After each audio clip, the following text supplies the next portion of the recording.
Hey folks, we're back at the Junkyard again doing some shopping, and they got some new inventory. We were just at this yard a couple months ago. We did a video on it, but anyways, we thought we'd check out the fresh inventory, and you'll want to stay tuned to the end of this video because we're going to be revealing some of our plans for the custom truck project that's coming up. Here's a Buick that was cut down into a truck back in the day. Unfortunately, it is a two-door and kind of a cool car, or at least it was at some point, but now there it is in all of its dilapidated glory. Cool headlight bezels on it. And looks like it still has the nail head in it. And check this thing out. Look at those sweet spokes.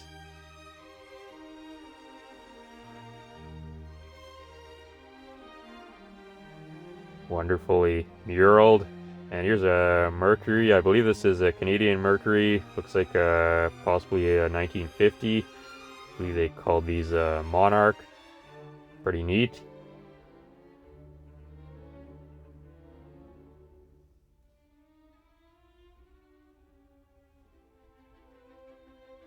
And here's another, I believe this is also a Monarch. This would be a 1951. And this one actually looks savable. Kind of tempting, definitely. I've always kind of wanted to do one of these cars. But, you know, I got way too many projects on the go as it is. So, I don't know. Kind of ashamed to see it in here, though. Could be saved for sure.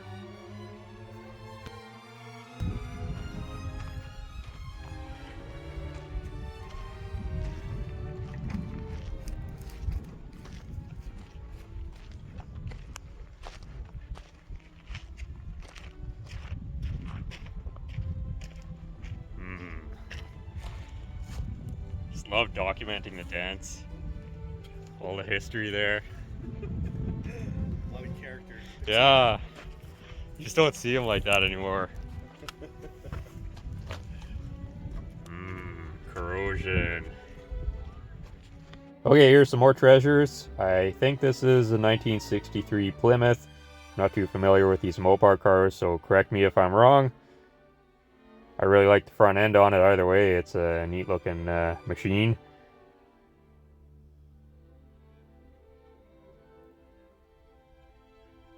And a big old land yacht here.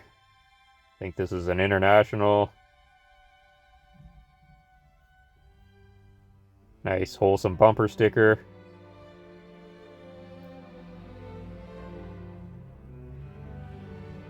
And filmed this van last time. Filmed this 41 Plymouth last time. This is actually a savable car. What's not so savable is this International truck here that somebody butchered up. The roof's been cut off of it since the last time I visited, so at least some people are able to save some parts off it. Look at the memories that happened in this thing, eh? I'm scared to look in. Oh, I'm not. I'm excited. No, it's not that bad. Just Dirty Mike and the boys here? Yeah. Oh, wow.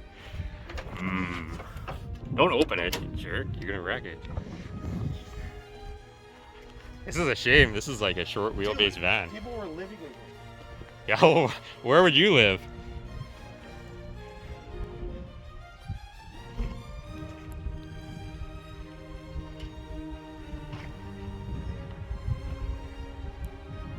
You're documenting the weirdest things that I'm really curious what to see is in your garage now.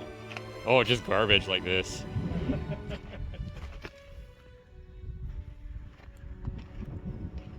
Not much left of this old sedan here. I think we filmed the car next to it last time we were here. It looks like it went through a demolition derby. Kind of hate to see that. And this car here has cool bumpers. I'm not sure what else it has going for it. Still has a flat 6 in it. Kind of a stodgy looking thing, but still, this is kind of the crusher pen, so it's the end of the line for these ones, which is kind of a shame. Just not enough people out there to save these cars. So if you're looking for a project, get out there and start saving stuff, because you're not making it anymore, and I can't fix all of it. Yeah, this one's obviously done for. Same with that old Ford at the top there. Hate to see that, but what are you gonna do? And I've always wanted a threshing machine for myself, which probably not gonna happen, seeing as how I live in the city, and city people don't appreciate looking at this kind of thing. Bunch of uncultured swine that they are. A lot more pre-war stuff showing up in here since I was last in, and kind of sad to see this stuff all going away. It survived it survived the war and the Great Depression, and now it's kind of reached the end of its life here. Still got the grill and headlights on it, but again, like, there's just not enough people out there to save all these cars. Here's an Edsel for Dean. I think we may have filmed this one last time. Can't remember. There's a whole pile of Edsels that showed up here. Somebody's collection that they must have passed away, and everything got auctioned off and cleared out. Yeah, and like I said, get out there and save them, folks, because they're all going away pretty fast. Just too many people playing video games and sitting on their duff, and not enough cars getting saved, so this is where they go. Document the rest here.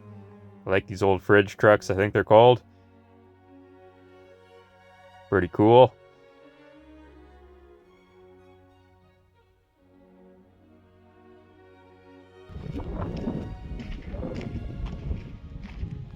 See, at least this thing's kind of cool. I like what they did with the roof. There's no way that you could salvage that roof, eh? No, I think its days of being a roof are over. Yes.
What? Oh, the International, yeah. And here's one of my favorite vehicles here. This old, I think, International truck. This is just really cool. Not that I need another lifetime project, but just a neat old thing. Fairly complete, but obviously in a dilapidated state. Definitely kind of a shame to see it in here, as with everything, but what are you gonna do?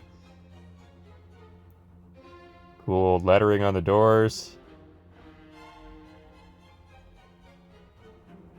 Just gotta document this stuff before it hits the baler. And old flathead V8 on the back there for ballast, I guess. Very cool. Need a bigger yard, that's for sure, and an unlimited bank account.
Oh, look at this mouse nest. Do you want some hantavirus? Look at that. Isn't that wonderful? Wow. You just don't see them like that.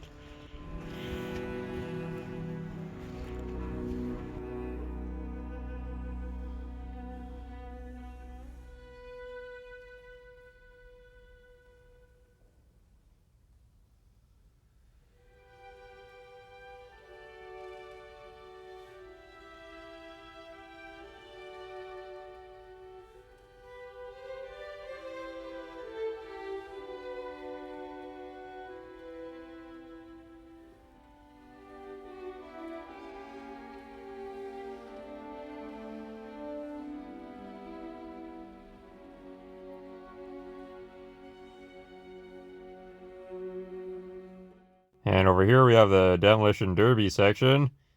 But check this out, folks. Look at this sweet Continental kit on this thing. What a gem. Incredible. Wow. Coolest guy on the block if you drove that. This is neat though. We filmed that last time. Ranchero. Cool. Not so cool, but still, I guess, interesting. Like I said, this is a Demolition Derby section. Big old 70s land yachts.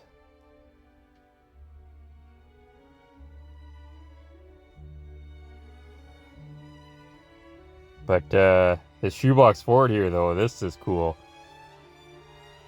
Two-door shoebox. Always wanted to chop one of these. This one's actually kind of a savable car. No engine, it looks like, and no front bumper, but other than that, still fairly buildable. No floors, of course, as you would expect, but overall, a car that could be saved and probably should be saved. Definitely tempting on my behalf. Again, need access to that unlimited supply of funding and space, though. Also, time is kind of important. It's not enough hours in the day. Definitely a neat old thing. Well, they didn't have all that cash for clunker stuff a few years ago where people were just bringing in like perfectly good cars and crushing them for no reason. Then there'd still be stuff around.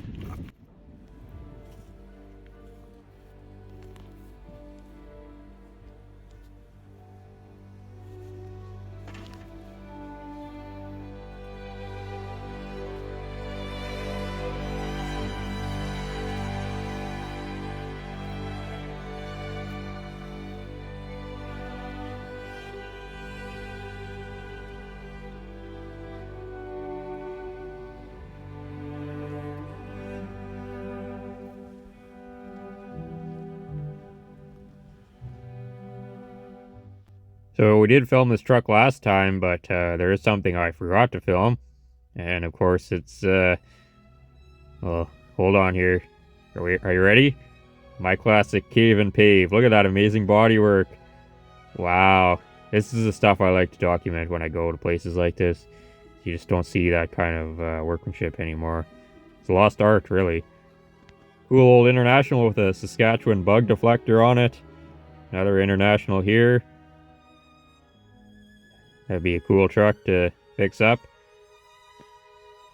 And this is neat though. This old wagon here.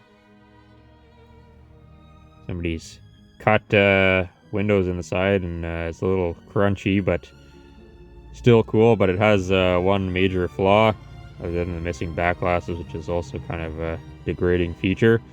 We'll come around here and I'll show you. Look at that. Hold on. A brontosaurus stepped on the fender. Isn't that a shame? Oh well. Now here's what you all been waiting for, our treasures that we acquired at the wrecking yard there. Probably my favorite thing that we bought is these Buick bezels here. Not sure what for, but they're just too cool to leave in there to get crushed. yeah, I just think these are neat. I always thought they were neat. I think the car they came off of is a 54. You can correct me in the comments. Not too familiar with cars of that era, but either way, I think they have a cool shape to them and whatever, so we had to save these. Also got a hood hinge for the chicken truck, our advanced design, the yellow thing that we bought a while back. It was missing, so and I don't seem to have any in stock, so picked that up. And also a set of advanced design headlight bezels. These are always seem to be missing on the trucks I buy or badly damaged. These ones aren't too bad. I always try to buy these whenever I see them, so got those. And there's our big haul there. We're also super tempted by the black 51 Mercury Monarch that we were looking at. This was all filmed a couple weeks back at the wrecking yard, and I had to it took me that long to kind of get over the desire to go back and rescue that one. I just ain't got the money or time right now, and no wheels on the back, and probably doesn't roll, and the interior is missing, so I don't know. Oh well, always wanted to do one of those cars, but I think we'll have to put that on hold for now. Just taking a break from the shop here to kind of plot out some design work on the chicken truck. So of course we're gonna start out with our scale creation. I have a lot of ideas, but I've never really applied them to, you know, anything outside of my brain. So I thought I'd kind of show you the direction that we're possibly heading. Some of the design ideas I have. I can also test them out myself on plastic. Man, these things aren't cheap anymore. These are, but we'll test some of our design ideas out on plastic before we actually screw up any metal. It's kind of funny, you know, I did a lot of these when I was a kid, or a younger fella, into the adulthood, of course, and now you start to notice there's a lot of like inaccuracies once you work on the real thing. But some things are accurate, like the fact that this doesn't have cab corners or cowl bottoms on it. Anyways, we're gonna start whacking some plastic, I guess, and see what sort of stupidity we can come up with here. Sad thing is the stuff is almost as expensive as the real cars now. 40 bucks for this kit. I still have a whole closet full of these, and I thought I had one of these, but I guess not. So I had to go buy one today, and then I had to buy some glue. This is 11 bucks for glue now. That's crazy.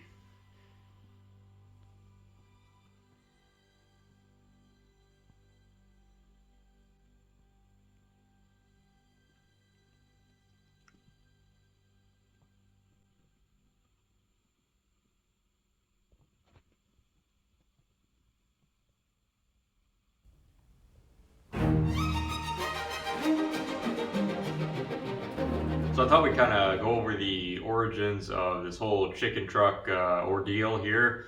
For those of you who are just tuning in or waking up from your nap, basically the idea for this chicken truck project was inspired when I watched the movie Follow That Bird, which is a really heartwarming story about friendship and diversity and all those wonderful things. And in the movie, there was a truck driven by Waylon Jennings, and I was just so inspired by that truck that I knew that I had to recreate it for myself. So of course then I went out and tried to find, you know, what happened to that movie truck, and where I could find dimensions and things so that I could recreate it. And as it turns out, it just ceased to be. It's no longer in existence, and so that's why I'm working on this scale model right now, just so I can kind of get the proportions as to where it should be, or where I think it should be. But to kind of fully appreciate the backstory, I think it's also important that I kind of give you a synopsis or what have you of the actual movie Follow That Bird, so that you can all kind of understand further where I'm coming from. So Just in case any of you haven't seen the movie yet, there's going to be some spoilers in here. I still recommend, if you haven't seen the movie, to actually go and watch it, just because it is truly a wonderful piece of cinematography, certainly an underappreciated film. Anyways, the film kind of centers around this character who's calls himself Big Bird. For obvious reasons, he's actually a giant bird, a yellow bird, as a matter of fact. I'm not too sure what the species is, but anyways, he's quite large, and he lives in this town of Sesame Street, which is kind of like a communal utopia type place, filled with all kinds of diverse characters and creatures from different backgrounds. So it truly is a utopia, as it were. Anyways, the film starts out with this character, Big Bird. He's riding his bicycle to the store, and he goes into the store to pick up a pack of smokes, and he comes out a minute later, and his bicycle's gone, stolen. 5th time this month that's happened to him. So forgot to mention here, but the Sesame Street place, this communal utopia, or whatever you want to call it, crime rate is through the roof. Drugs, crime, murders, you name it. There's poverty. It's just other than that though, it's great, but it's rough there. Rough place to live. So Big Bird, he's kind of getting to the point where he's kind of over it. So he's walking home from having his bike stolen at the store there, and he starts thinking, what am I gonna do? So wind picks up, and there's garbage everywhere in this place. Like, it's an absolute garbage dump.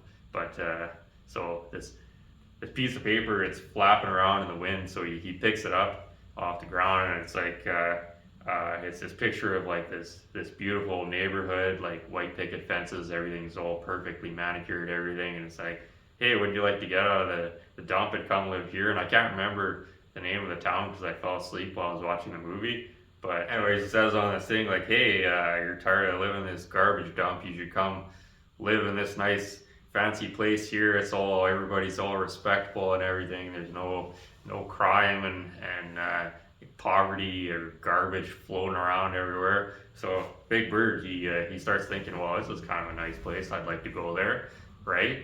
Because he started having his bicycle stolen. So he gets back to his place, and he's kind of thinking about it, and then he goes and he decides to talk to some of his friends about it, get their opinion. And so he goes to this guy, this character called Snuffleupagus, and he's kind of a jerk. Like, he's not a real likable guy. He looks like some kind of weird elephant thing, and he's like chronically ill, and he just complains constantly. He's really unpleasant to be around. But Big Bird, he's such a nice guy. He's trying to be this guy's friend, like, but it's like it's not working out. Like, it just, every time he goes there, this Snuffleupagus guy is just constant complaining, whining about his situation. Nobody wants to be around a guy like that. So yeah, they were talking, and usual thing, just Big Bird's like, why am I wasting my time with this idiot? Like, this guy's awful. Like, I gotta get out of here. So that visit with Snuffleupagus, it kind of set the ball rolling. So he gets on a bus, and he moves out to this paradise or whatever. And he gets there, and it's just a fantastic place, just like in the picture. White picket fences, everybody's respectful and friendly. There's no crime or poverty or garbage floating around everywhere. It's wonderful. So he really likes it there, and he settles in, and he's kind of boarding with this other family, right? So things are going great, but he kind of starts to miss Sesame Street, like he misses the crazy parties they had, and all that stuff. They can't have that at this new place. Like, it's all very respectful and stuff. Everybody has like a job and things, and he's kind of, he just can't get settled in. So yeah, he gets kind of homesick, and he decides to leave. So obviously he doesn't have a bicycle anymore because it got stolen by some degenerate scumbag. So he's walking down the highway there, and along comes Waylon Jennings.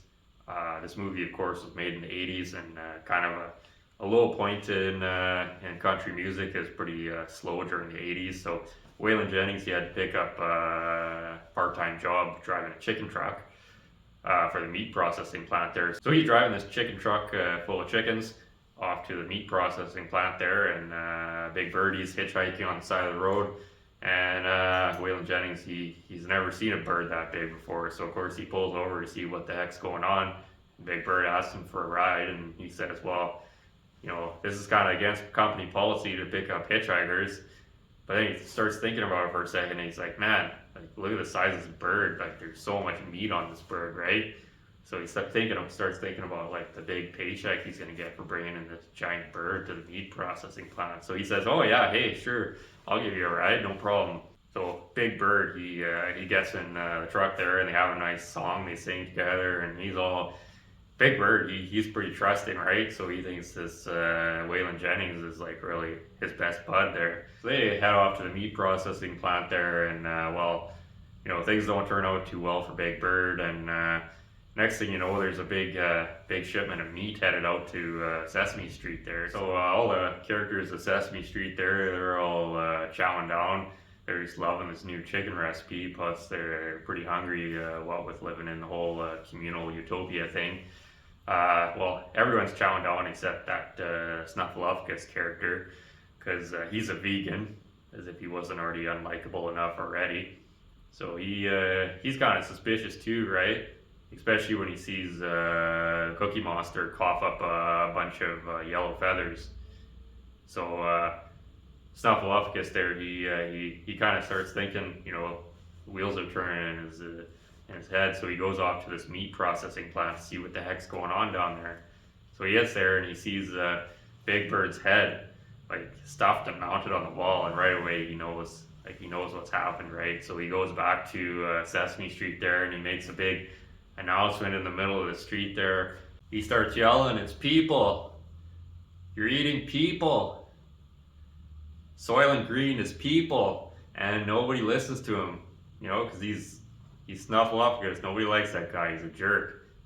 So next thing you know, the Ministry of Truth, they come and pick up Snuffleupagus and take him off to a re-education facility, and everyone in Sesame Street lives happily ever after. So of course the moral of the story is that it's more important to be liked than to be yourself. Anyways, that's kind of our movie review there. I highly recommend you all go watch Follow That Bird, and it'll really help you to understand the backstory on this project. Okay, well, enough yakking here. We've kind of roughed in a couple different versions here of this. We're just kind of trying to get the general shape figured out of what we're doing. So the big modifications, I guess, are the top chop. Probably going to take out about 3 inches. And then we're also going to section the cab about another 3 inches. Then the front fender will get moved up in relation to the cab where it was originally, and then the hood will be sectioned.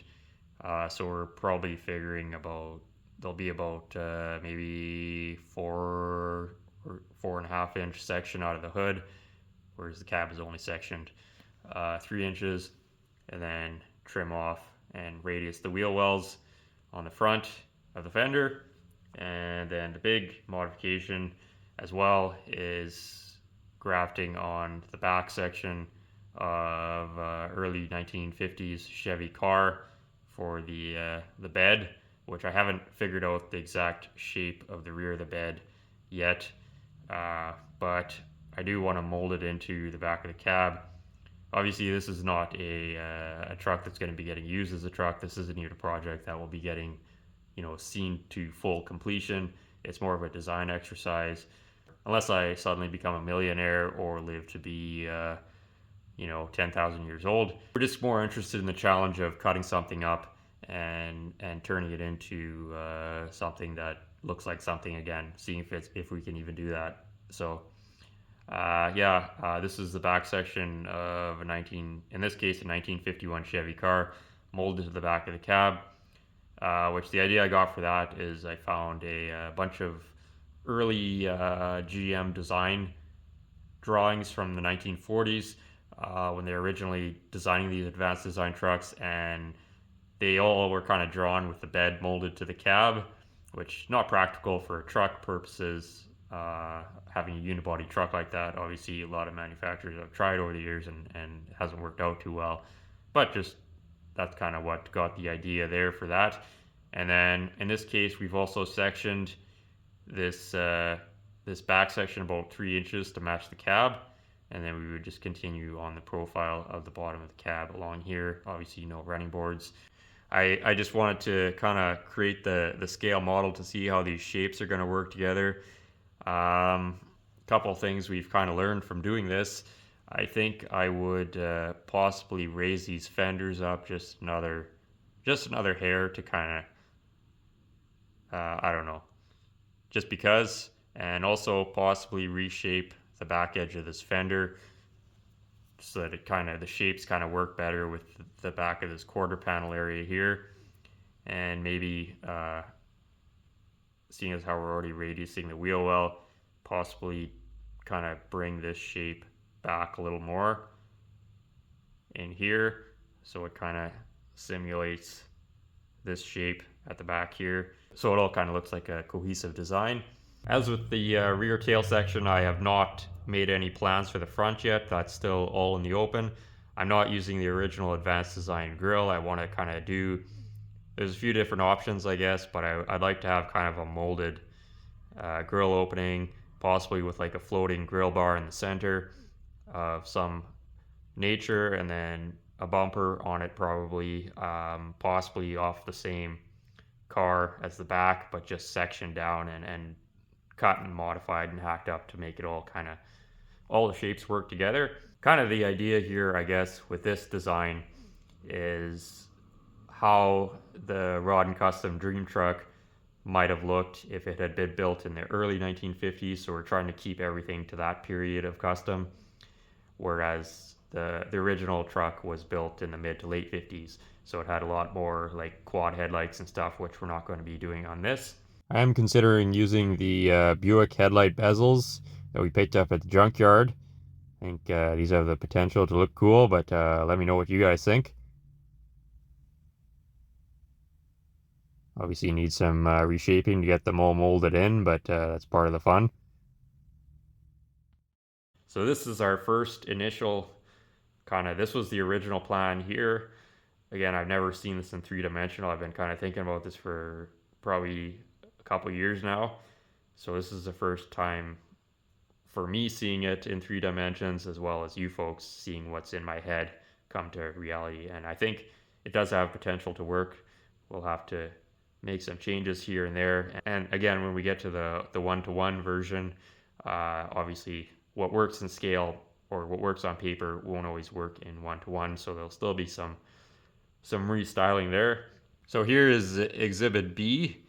I guess this is kind of a newer concept that I've been toying around with.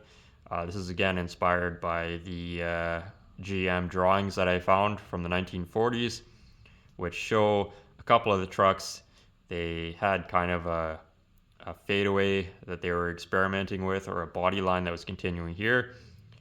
And so I thought, well, in order to blend this shape into here, why not try that on this and a full fadeaway into the back fender? But I don't want this edge or this shape here. I don't want to completely obliterate that.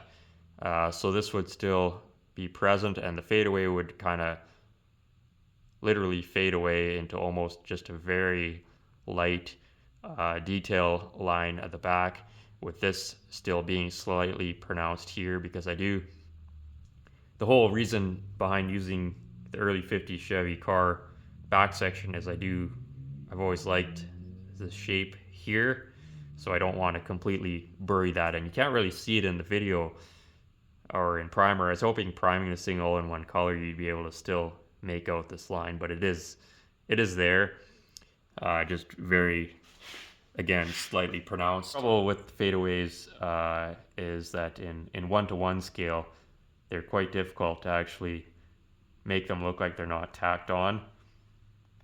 So that would certainly be a challenge. But that being said, I do think this has some potential. I do really like the way it dips here. I think that could be quite an interesting design feature there.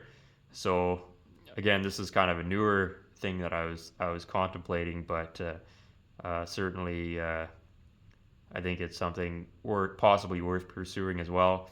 Again, we have radiused wheel wells, sectioned, fender raised up, hood sectioned. This is not sectioned back here, this shape.